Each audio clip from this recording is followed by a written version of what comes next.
আমাদের দেশের হলো সবচেয়ে বড় সমস্যা হলো দুর্নীতি। যদি দুর্নীতিটা আপনি রুখতে পারেন তো সব সমস্যার সমাধান হবে। কিন্তু আমরা এখানে চেষ্টা করে যাচ্ছি, বাট কতটা সফল হব আমরা জানি না। বাট আমরা হয়তো খুব একটা বেশি দিনও তো আমরা থাকবো কিনা তাও তো না, আমরা তো বেশি দিনও থাকবো না, কিন্তু এর ভিতরে আমরা যতটুকু করে যাওয়ার চেষ্টা করে যাবো।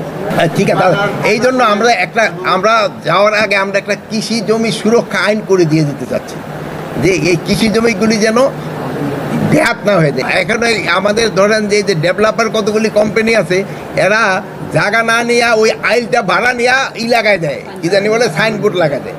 তা আমি আজকে অবশ্যই এনে ডিসিএসপি দুজনে আছে, আপনাদের কাছে আমার একটা অনুরোধ, আপনারা এইগুলি ভেঙে দেবেন।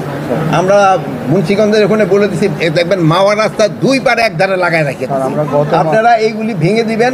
যেতে এতে সারা কৃষি এখানে হয় কি, ওই যে ভাড়া দিচ্ছে সে কিন্তু অল্প একটু টাকা পায়, সেও কিন্তু ওই জন্য ওই টাকাটা দেন। তো এই ক্ষেত্রে আপনারও লোকজনকে একটুখানি করতে হবে, সচেতন করতে হবে, ভাই আপনি এটা করেন না, এটা করে কিন্তু জনগণেরই কিন্তু মানে আপনার এলাকার লোকরাই কিন্তু ক্ষতিগ্রস্ত হচ্ছে।